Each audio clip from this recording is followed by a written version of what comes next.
A healthier food option for consumers and a better opportunity for market garden farmers is to focus on the local short food supply chain to keep food energy within the community. Big corporations still haven't figured out how to make money on little farms. So they're a dangerous wild card that can easily block progress until they're ready, if ever, to play ball. The mythical movement needs to adopt an activism attitude, or it'll get lost in the rush, and it's well on its way. The new healthy food movement is tacitly canceling all the stalled farming movements, including organic, the current alt-ag leader. Healthy food messages promote local, short food supply chain solutions that can fix and elevate high-quality food to an organic plus level that's way better for a variety of reasons. Organic Plus is my working designation and not yet an official organic label. At least not yet, or maybe ever, if organic continues to drop the ball. Organic Plus, or something of that nature, would mean that organic is still the core process and that it evolves to adopt zero chemical use. Plus, that organic also appropriates environmental elements of permaculture and regenerative, including all the other alt-ag eco-friendly processes. ROA, the Regenerative Organic Alliance, is swinging hard for the fences. It wants to be seen as the basis-loaded alt-ag certification leader. They're parsed as ROC, Regenerative Organic Certification. But that's like the tail wagging the dog.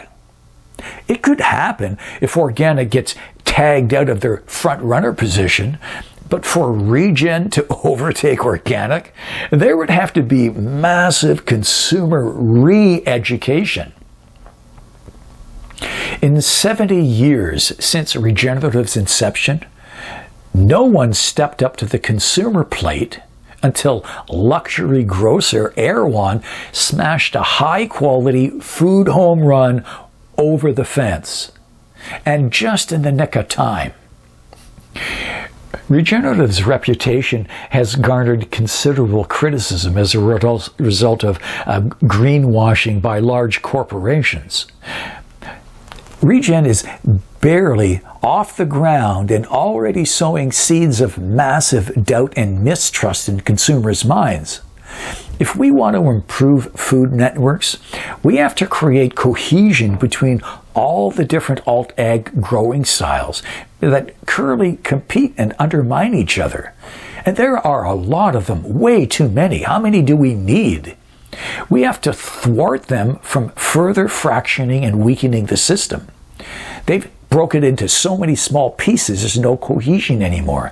If we want a healthy food supply chain, we need to at least agree on core mandates and work together, not in all these little pods all over the place like we've done so unsuccessfully for way too long.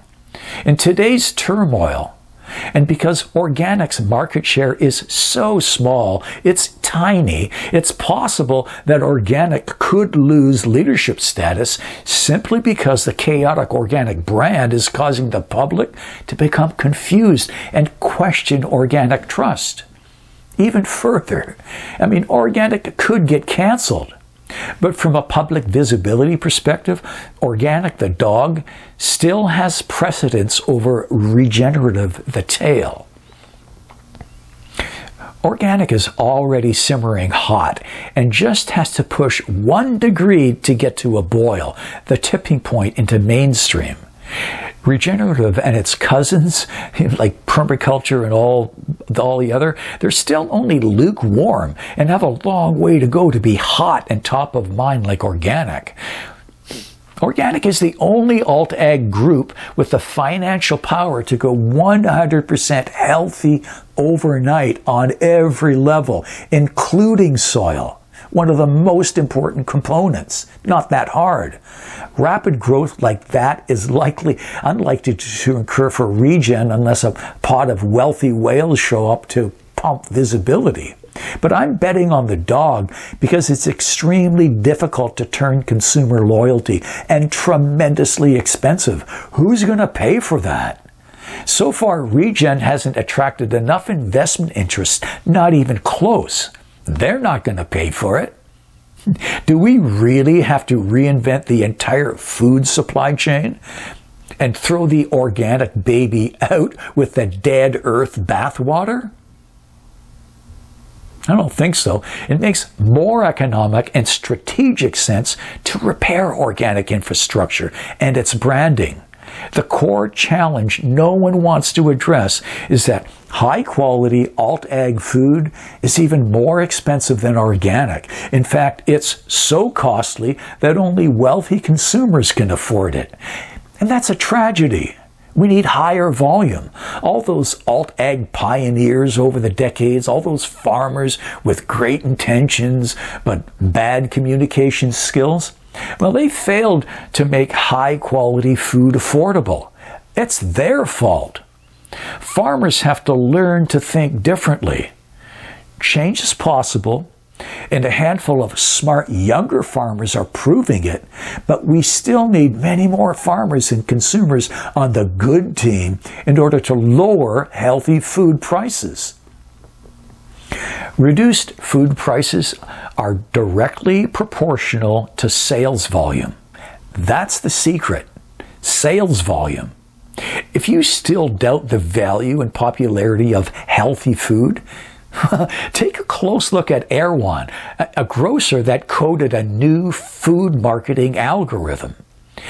Their position, like mine, is that healthy food is expensive, so accept it, and for the time being, work with what you have to improve the system until we develop an even better solution.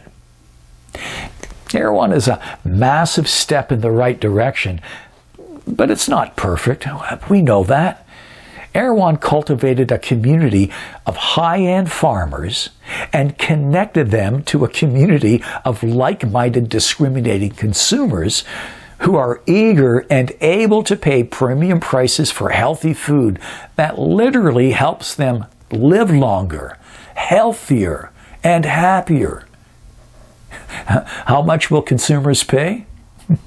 Well, in Erewhon's New York City location, their Costco-like registration fee is, and wait for it, it's $36,000 USD plus $7,000 in annual fees to maintain the membership. It's all for the privilege of paying $23 for a healthy smoothie tagged with a celebrity's name. Erewhon flipped the loss leader model and morphed it into a celebrity boost high margin promotion. That's one of my specialties, by the way.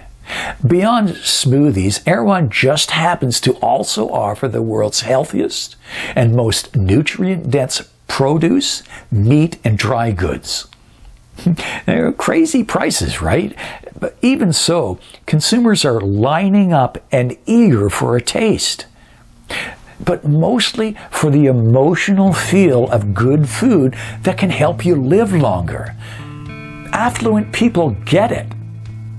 That's fact. Cheap food kills. Good food nourishes. Don't make it any more complicated. What's a healthy life worth to you? Look, Erewhon isn't a model for every person or city, but it does serve as a startling wake-up that Western society values high-quality food and will pay an obscene premium for it. Erewhon, in retrospect, has done more to grow healthy food visibility than all past pioneers combined, including the best and most popular evangelists. It's what happens when you put your food money where your mouth is and believe in your product.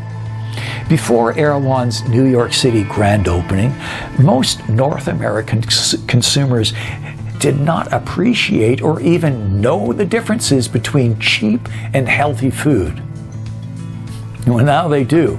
And now that we all know, farmers have no excuse to not get on board, especially considering that they can generate considerable revenue from an eager and hungry market. They just have to put their mind to it.